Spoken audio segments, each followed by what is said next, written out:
Ben Shapiro's attack on Nick Fuentes. I don't think we need to see all of this, but it is important to see. It shows a major cultural shift, and this is all a response. Everyone's really butt mad and crying about Nick Fuentes going on the Tucker Carlson podcast. We need a stream with Ben Jack, Shapiro, where you resolve who's good friends with Benjamin Netanyahu. Ben Shapiro, who famously tweeted he would waive the "you have to be born in America" policy in order to run for president for Bibi Netanyahu. The level of glaze is unheard of. Ben Shapiro is glazing Netanyahu so hard he said he doesn't care that Netanyahu's not from here. I want him as the American president. There's a guy who should just go to Israel and fuck off. Ben, get the fuck out of America. Go live in Israel. Stop trying to subvert our country. We're sick of it. You promoted the vaccine. You try to grift Trump supporters, and you are a never Trumper. At least I voted for Trump in 2016. Ben Shapiro was adamantly against him, and now he's grifting them. Ben Shapiro tweeted, "Get the vaccine, dopes," and now he's quiet about it. This guy who has no place in American politics. I don't know who else takes him seriously anymore besides other 7K influencers. A guy who's basically a Mossad spy.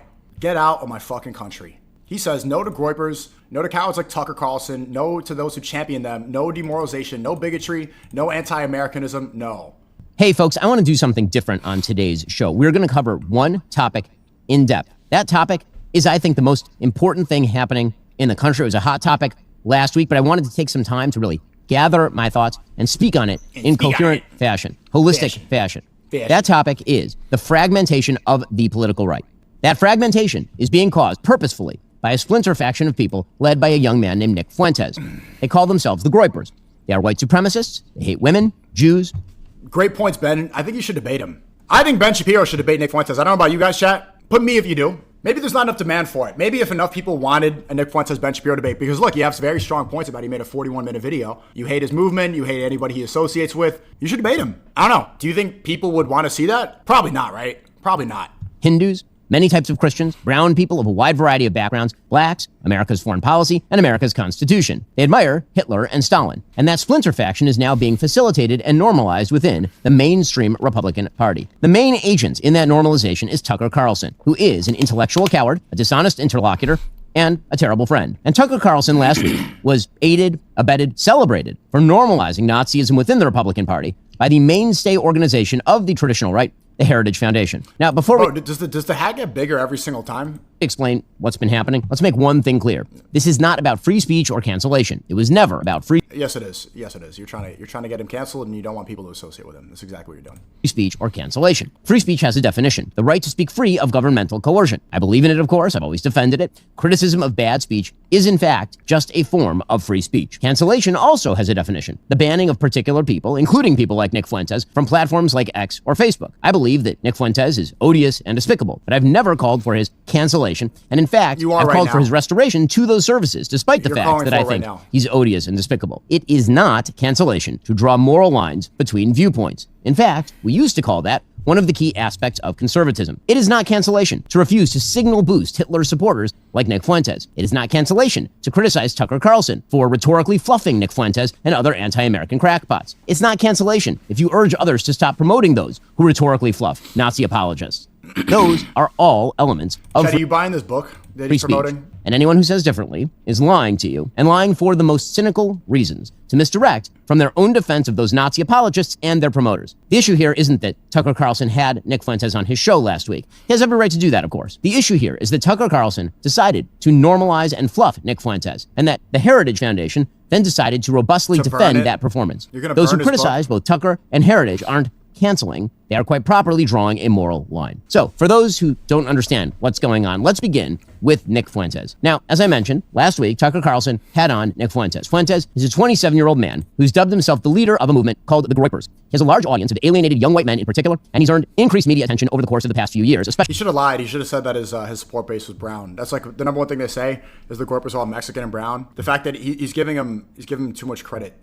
Bad move. In the future, call him Mexican and Indian. People will be more receptive. Over the last year. Now, from Tucker Carlson's interview, you might have gathered that Fuentes has some borderline views on race, a peculiar obsession with what he calls organized Jewry, and a rather sad relationship with the female sex. But probably you came away thinking that, for the most part, Fuentes lives on the radical edge of normality. You think that if you watch the interview, because Tucker Carlson decided that it was important not only to host Fuentes, but to smooth over his views, water them down, and make them far more palatable to a normal audience. As we'll discuss in a bit, this is what Tucker Carlson does for a living. But back to Nick Fuentes. To understand just what Tucker did here, we must actually examine what Nick Fuentes says on his show, and has said for almost a decade, because he was asked precisely 0 questions about any of what you're about to see by Tucker Carlson. Nick Fuentes says women want to be raped. A lot of women want to be raped. And when I say raped, I mean like, that sounds bad when I say it like that. But there's like a lot of women that really want a guy to beat the shit out of them. But also they have to pretend, but part of it is they have to pretend like they don't.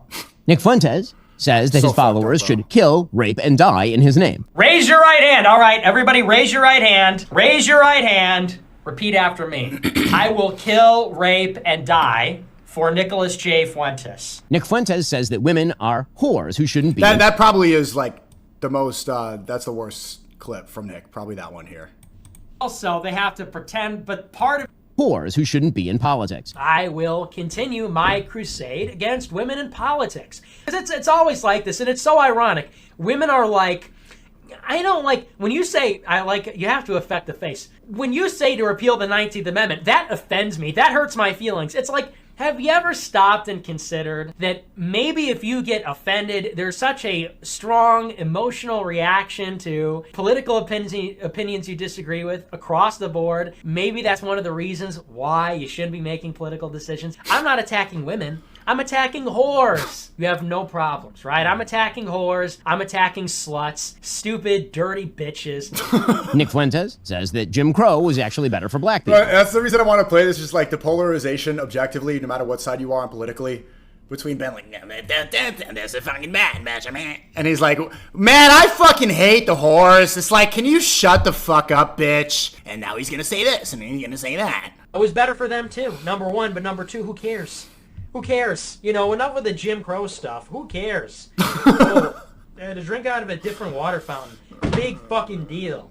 Oh no, they had to go to a different school. Their water fountain in that famous picture was worse. Who cares? Grow up, drink out of the fucking water fountain. It's water, it's the same.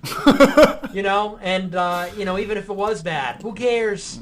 Who cares? It's better. It's better in general. We all agree it was better for them. It's better for us. Better in general. Nick Fuentes says that white people are... like, bro, this whole video is back and forth. Like, and Nick Fuentes says that he wants people to be deported if they're Indian. I fucking hate when the Indians come in with their poopy smelling cabs, and they come in and they worship demons. It's like, fuck you. Go back to India, you brown fuck. You need Jim Crow. And now Nick Fuentes is going to say that he loves Hitler. Well, I'm not saying that Hitler has aura, but I am saying that the outfits were drippy. I'm a real I say it how it is. And now Nick Fuentes is going to say that he wants to murder people that he disagrees with. If you disagree with me, I'm going to shoot you in the face, bitch. And now Nick Fuentes is going to... justified in being racist. Reason that we talk about this, by the way, I know a lot of black people see this and they go, man, why are you always talking about black people, this and that? Because there just needs to be some shame here. Well, there's a few reasons. First, white people are every single bit justified in being racist. Every single bit justified, to the extent that that means going out of your way to avoid black people when you see them. Nick Fuentes is a Hitler admirer and a Holocaust denier. Nick Fuentes is the Hitler denier. Buddy, it's Führer Friday. It is Hitler Friday.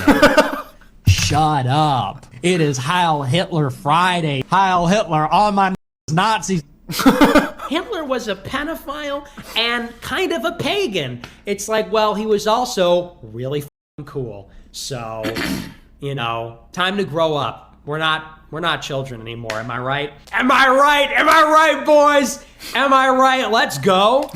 He was also really fucking cool. It doesn't really sound correct to me. Wait a second. It takes 1 hour to cook a batch of cookies. All right. And you have 15... All right. Candace Owens, I feel on an editorial point it was completely unnecessary to include me in this anti-Tucker rant. Alas, I shall have to respond. Yeah, when Candace Owens is saying alas, expect a 5-part documentary. Alas. Wait, where's Candace Owens in this? Is that... Oh, you can't scrub on YouTube. Then it goes into Tucker. Wait, what the hell is this one? Is Tucker getting paid by Qatar? Are they right? All right, what does Candace Owens say? Let's see. Relationship with Nick Fuentes begins with Nick Fuentes correctly pointing out that Tucker Carlson is a coward. You see, Tucker Carlson, a few weeks back, had on Candace Owens to treat her to his usual ideological laundering services. That's after years of Candace Owens saying things like this. And it is the case that dinosaur bones, for whatever reason, are always just found by the paleontologist. Like, it's not like you and me walking outside. I'm like, hey, a dinosaur bone. And, or by somebody who's related to a paleontologist. It's very strange. And then, but it was just convenient for Israel that JFK got shot. It was just convenient, you guys. Totally convenient. It was convenient for Israel, by the way, when the towers went down. I just want to be clear. Anything happens to me, blame the Zionists. Like 1000% blame the Zionists. Like let that be my parting word. I'm waking people up to the fact that pedophiles are in power. Yes. They are literally in power. And that is intentional because then they can be controlled while they are in power. And they are also exhibiting signs of a psychopathology that lets them know that they will do harm to the masses and feel nothing because they were themselves, many of them, raped when they were children. Yep. It is not a coincidence that Justin Trudeau is gay. Obama, gay. Zelensky, gay. Emmanuel Macron, gay and married to a trans man who molested him when he was a child. What the fuck? Well, Candace Owens had recently hosted Nick Fuentes, and this led Tucker Carlson, in an attempt to dissociate from Fuentes, to label him a weird little gay kid operating from a basement, and a Fed as well. That's obvious to me. I've been around a long time. I know it when I see it. Yeah, and I will say I don't understand it. We were very kind to him. Like, I truly, like, we almost said, like, we felt maybe he was a bit lonely. We should invite him back for dinner. I mean, that's how good of an experience I had. Clearly it's and then sad. It was a 180. So it's either A, it's being driven from, like, a little boy insecurity, and he just was so worried that he, like, just went on the attack because he doesn't know how to have normal relations after being banned everywhere. Well, I think there's that could be one element. The angry gay kid thing going on. Yeah. Oh my God. Well, Nick Fuentes did not take kindly to this. After all, here was Tucker Carlson, a man Nick Fuentes correctly sees as a fellow traveler, dismissing him, all the while refusing to say the sorts of things for which Fuentes takes slings and arrows. And so Fuentes unleashed on him as a fraud and also as an expert on gaslighting. Why is he talking like a 40s radio host? Tucker is like the goat of gaslighting. But unironically, he goes up at the memorial and said, Charlie Kirk told the truth. You know who else told the truth? Jesus. And you know what happened? He got killed by Jews. And people said, so are you saying that the Jews killed Charlie Kirk in the way that they killed Jesus for telling the truth because they hate the truth? And Tucker said, I never said that. You're crazy. I never said that. Everyone eats hummus. What do you mean everyone runs Jerusalem? But I wasn't born with a silver spoon in my mouth. Tucker Carlson says, I have so many trust funds, I never have to work. Tucker went to a $45,000 per year private high school, then a $45,000 per year selective Ivy League school in New England. Tucker Carlson's daddy was a Reagan appointee. And then, after years of bragging about being an elite, bragging about being so out of touch and so rich, now he's going to be the spokesperson for all the white people. Now he's going to roll up his sleeves. I just like to hunt and fish in my log cabin. I care about Klarna and credit card debt. But then when it comes to me, I'm one of the real disaffected white people. You want to talk about me and them? I am them. Well, there was one big problem for Tucker Carlson in all of this. Nick Fuentes is absolutely 100% correct. Tucker is a coward. And Tucker's audience, much of which he shares with Nick Fuentes, knows it. Divide and and conquer. so Tucker hit upon a final stratagem. He let Nick Fuentes cuck him. He brought Nick Fuentes on to legitimate his ideology. He signal boosted Fuentes, glossed him, shined him, presented him to the world, all in order to protect his own reputation with his online base. A base he is competing over with Nick Fuentes. Now, of course, Tucker has a right to do all of this for the 100th time. He can do what he likes. This is America. But there's no question that Tucker has become the most virulent super spreader of vile ideas in America. And the rest of us who oppose those vile ideas have every right to call him that. There's one other element here that's even darker if possible. Tucker Carlson preys on the friendship he proclaims with others. And then he knifes them directly between the shoulder blades when convenient for him. Tucker Carlson is, in short, a terrible friend. Tucker Carlson was supposedly Charlie Kirk's friend. Charlie believed that Nick Fuentes was vermin. That's a direct quote. He believed that because Nick Fuentes dedicated his life to destroying Charlie Kirk and TPUSA from the inside. In fact, here's Nick Fuentes describing Charlie Kirk the month before Charlie was murdered. Charlie Kirk cannot call himself a Christian anymore. Sorry, you forfeited that. I do not want to hear, and you cannot allow Charlie Kirk to go to one more public event, one more question and answer, one more ask me anything, without being protested, without being shouted down, without being interrogated about this. This guy goes around from campus to campus in the most artificial and phony and fake way. And here is Nick Fuentes describing how he destroyed TPUSA from the inside. Whether he chooses to confront me or not, whether he has dignity and honor or not, it's just a matter of time. My ideas are already... So basically what Ben Shapiro is trying to do is stir up more division on the right. I told you, they like chaos. Ben Shapiro wants everyone to be infighting so they get distracted and stop talking about Israel. It's a good strategy. We'll see how effective it is. But I think everybody involved in this video should try to understand what the tactics are, right? They want you to be fighting so you don't talk about what's true. A lot of this stuff has been debunked already, and he's just kind of going in a circle. So do we have to keep supporting Nick because he's against? You don't have to support. No, you don't have to do anything. Like you don't have to. I'm not telling you what to do. You don't have to keep supporting him. But I never said you have to support him. What are you talking about? If you don't want to, you don't have to. Why are you asking me what to do?